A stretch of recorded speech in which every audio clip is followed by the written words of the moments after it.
Everybody, I want to talk about something I was just thinking about. So, if you are a content creator, whether you do music, you create video content, those is kind of like the main two things that I'm thinking about. You need to understand that the things that you create, you're the owner of, and those are your assets. It took me. I probably learned this like the beginning. To be honest, probably like a couple months ago when I understood, like, damn, when you start off trying to become successful and shit, and you start looking at assets, you start looking at purchasing other people's assets, like, oh, like financial products and stuff like that. When it becomes to what some people say getting rich, I say getting wealthy. It's a difference between the two, but I say wealthy. Assets that way. But I had to look back in, like, damn, you can make something from scratch, an asset. You just have to build a system around it and make it make sense. You have to know how to do it. So I'm looking at like music artists. Okay, so I seen a video that 6ix9ine had uploaded, and I make a video about it. I get a copyright claim. So I'm like, why? Like, for criticism? Like, I was talking a little bit of shit because I was like, you got these new dudes, new little gang and whatnot. You're gonna get them into some shit. But that's basically what I was saying.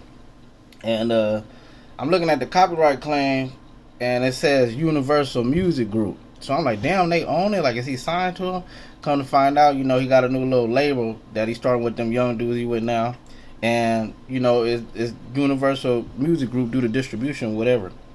So it taught me that in business, as you trying to get out here, it's a lot of vultures. It's a lot of people out here who want to license your content and they want to own it, but you don't really see no benefit. Like, it's hard as hell for me starting my own OTT streaming services, just like Netflix, to get content from these big ass freaking companies. And then, like, another thing, I realize a lot of people who get greedy in business for no reason. Like, I'm all for competition. I'm all for people passing me up. Reason why is because if somebody is able to pass me up, first, you don't know what type of time they're on. They might need to be. You don't know their creativity. You don't know what they can know. That's like putting an asset into them, letting them go out into a world, having information pass you up. I look at it as a resource. If they innovate in the industry, I can pull from that in the future. And it's the same thing. We're in this industry, or I might be in a different industry, and they might go out into a whole nother realm. And later on, I might run into that, and I might know that person. There's connections, all that involved. And then on top of that, me trying to be a person that just let this information flow, help people out, give them resources. You never know what benefit that can bring in the future. Like, especially, I know that if somebody really put me in a position for a better opportunity, and I'm doing good in business, I'm gonna always make sure that they taken care of. It's just like right now, I'm trying to get my business up. I got goals that I want to accomplish. My dad, he's 80 years old. I got goals I want to accomplish before he leaves this earth. I want to be able to show him that I'm able to survive out here by my damn self. Doing good right now, me and my girl and shit, but I want him to know, like, oh, okay, things are going to be good. I got these businesses up and running. Y'all ask me, how your business doing? I'm like, it's good right now. Make a couple little dollars and stuff, but, long term, once I got everything set up right, make sure all my shit, my ducks in a row, legal side and everything, it's going to take off. But I got dreams that I want to accomplish. But I know that for him taking care of me, I'm a bless that. Simple as that. Like, I'm a bless the shit out that man, dead ass. So it's the same thing I look at in the business world. It's like, let people pass you up. But if you are, what I want to talk about too is like music. Like, if you do music and you're an artist, you gotta understand how valuable you will be, especially if you chasing your dream for years to come. That's why you'll see labels out here give you a advance of money, because they want that content, they want that ownership to that name and shit, so that way wherever you go in life, they're going to be attached to you, and they can monetize it in any type of way, make money, have the rights or right to your goodest content, your goodest songs if you're an artist. Now I understand why Russ pushed so hard for independence and why labels don't respect him. He took his time and his patience, made a voice, and now it's like he's a trending name. You will remember his name. And I heard his songs when I was in Colorado. That I don't know how it go like y'all. If y'all, I forgot what the hell that song is called, but dope ass song. A lot of motherfucking females love that song. I heard that shit when I was in Colorado. I was like, damn, that's a dope ass song. That shit was, I was bumping the shit out that song. But for him to be independent and he's checking the bag and he has control, those are his assets, his song. So that's how you have to be out here. You gotta understand negotiation, and they'll try to get you when you're young because you don't understand business, and it's just a corporate machine, you know. And it's like people run this machine. People run systems a lot in America, and some of them don't see a way out of it. Like, I'll give y'all an example. I was looking at, I'm dealing with this company right now. I'm looking at their top shareholders. Now, I noticed that a lot of companies that I look at, I always see the Vanguard Group, T. Rowe Price and Associates, Morgan Stanley, these big-ass investment and capital wealth management companies, these diversity of companies, BlackRock, etc. They invest in these top-ass, they invest in all these little, like, smaller companies. So, it's like people in these companies that run these systems, sometimes they don't see no way out. But in this case, it's cool because these are big investment firms, so like them managing assets is good. But when you got like smaller firms and shit, and you got regular people who run these systems, sometimes like they don't see no way out because they don't know how to invest their money right. You know, it's like the weirdest thing. It's like control. It's like control. But anyway, I'm gonna end up being 100. I'm gonna end up confusing myself down the road because, you know, I don't understand too much about investment shit. But anyways, you wanna let your creativity out, bro. Learn how to monetize. We have all the systems available to where you can be you have to carry yourself as a business. I see what people understand. You are your business. You are your brand. You as an individual, whatever you name it, if you have a fictitious name, you do business as or whatever, just nickname too. Like rappers have nicknames, so in that saying, it's like, look, if you create that content, you need to keep that ownership. Simple as that. That's your catalog. It start off small. Don't let somebody come present you with a whole big ass lump sum of money, and you ain't got it. You like, yeah, that's gonna solve my problem. No, it's not. Because you got taxes. You done seen the generation before. Fat Joe explained it. A lot of artists have explained it. I think, I don't remember that female name. I can't remember her damn name. But a lot of female artists and, you know, adults who didn't have this fast life mentality how we have in today's time and keeping up with the Joneses. They went out, experienced, came back. You know, they didn't really have a voice to voice it out, but they came back, and you see videos surfacing now where you see like, damn, labels really take advantage of you. And it's just corporate greed. It's a lot of fucking people and a lot of system out here trying to survive and compete with other companies and act like they the best. I'm all for competition, dead ass, but I'm not for competition where it's like people in business just do anything to try to survive, and it's like if you a threat, they'll try to get rid of your ass, dead ass. But if the situation ain't beneficial and ain't no equal partnership, don't get your ass into that situation. It's simple as that. Like, I just learned today dealing with this OTT streaming service that any content that I upload, they get the right to use it however they want to and monetize it for whatever use. Let me read this to y'all. So this taught me, okay, I have to start my own shit. So look, to the extent that you submit any content to, I ain't gonna say the company name, in your profile, a comment, or it don't matter. Well, nah, because I don't want them to be like, oh, they're fucking up business for us. In your profile, a comment or forum, you grant an irrevocable, worldwide, non-exclusive, royalty-free, perpetual right and license to use, copy, adapt, transmit, distribute, license, and publicly perform and display such content in all media for any purpose whatsoever. Any content submitted, well, that's just it. The rest of it is just, you know, they say some stuff, but, you know, they'll use suggestions without any compensation to you. So there's no benefit of me if I license content. If I license content and I spend my bag, say I spend $10,000 for licensing some movie content, they automatically get to use that.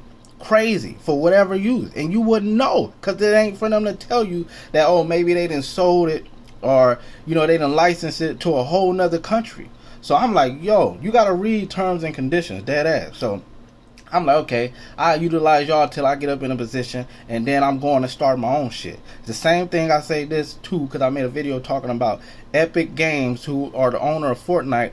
They figured out a way to make their own money, cut costs, take out the middleman, which was Google, and Google took the app out. That's what the hell happened. Just because they wanted the money, and they was controlling all the money. All of Fortnite's money went through Google, and then Google gave the check. And then they figured out to put it on their website where people get it for $2 to $3 cheaper, and over so many million of people, it cut costs millions of dollars. Google got mad as fuck. You can't depend on people's money. So Google was a dependent in that situation and threw a fit, and they wanted to be controlling. They was controlling, acting like they was friendly, like it was beneficial, but it wasn't. You know, these people were trying to save money. The fucking V-Bucks or whatever they call it was too damn much money, and they cut costs, made it easier for people to buy on their website, and Google got rid of them. And then Apple did the same damn thing. But I was like, damn, if I worked at Epic Games and knowing what I was knowing in business, you have to be able to create your own box. You got to understand whether a relationship is beneficial, whether you talk to somebody and y'all have agreements or not, or you sign up and use their service. It's not beneficial. Like, I have my shit set up right now with my app. Google don't get nothing, and I'm not signing up for them to do in-app purchases and all that shit, because then they control it. Simple as that. So it's like, hey, chill out. But in the case of Epic Games with Fortnite, they should have understood if they knew, because some people don't know. Find a white label store marketplace for where people can download apps on Android and iOS devices. This is so that damn simple, and then they wouldn't have had to feel the pain of them having that control. They just didn't know. But that's why you gotta understand how systems work when you go into systems, any damn system. I don't give a damn what it is. That's what I started understanding in business. Okay, damn, people are creating their own boxes. In these boxes, just like Facebook is a box. That's my example. They control all the people that's in that app. That's their environment, and can't no outsider come in and fuck it up. But if y'all remember back in the political time when they had this president shit going on with Joe Biden and Trump, that was new for everybody. They didn't have a political realm on social media, so it was different for everybody. And a lot of people was pissed off because you kept seeing shit, vote, register to vote, did the election, the status, and all this shit. Was like, whoa, this is new. Now we're used to it, but you know, them people came in regulating, wanted to get in on it because Facebook was dealing with a lot of shit internationally. So, you know, things come to regulation and whatnot. That's a whole nother ball game, but it's controlling your box. Twitter has their own box. Nike, with their brand, even with their app. Kylie Jenner with Kylie Cosmetics, she has her app. A lot of people, they have their app. It's the same thing in the physical world.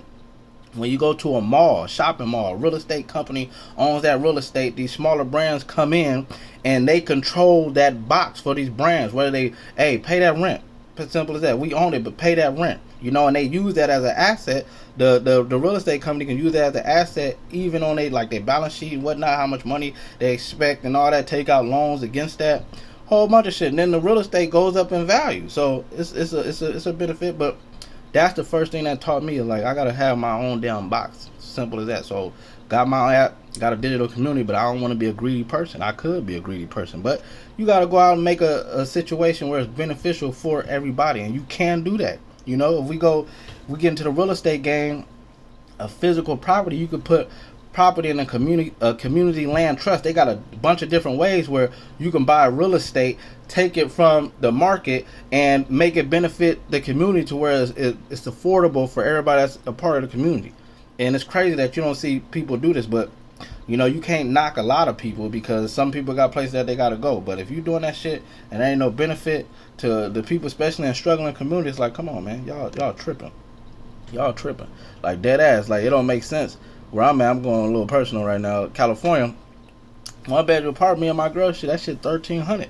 The cost of living of us not being together and being able to survive, like, I wouldn't be able to do this shit by myself. I'm being 100, like, dead ass. Like, that's why I have to start this damn business, you know. But I ain't gonna go into too much of that because I got child support. I talk about it in multiple videos. But anyways, I wanted to drop a couple of gems on that. It's just, if you are a content creator, you create content, whether you do film and all that, music, whatever it is, you make prank videos, and be careful because agencies come out here and they want to put you in a contract and they will monetize the shit out you, and they gonna get the better end. Kayla Nicole is a prime example with the whole Batman Kevo situation.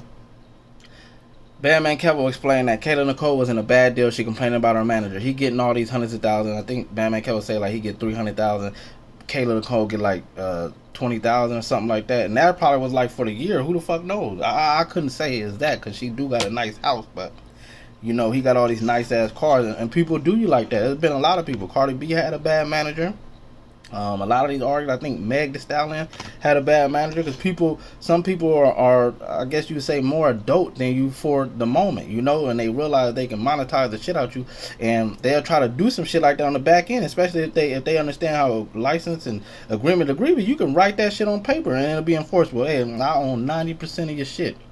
You know, they'll make some shit sound super good. Next thing you know, when you start making it, these motherfuckers say you sign a label, they on the back end as your manager going to the label. Nah, that comes to me. Or, you know, they own everything, so they'll dish you out a little bit of money and they won't say nothing. And then you start auditing their ass like, hey, what's really going on, bro?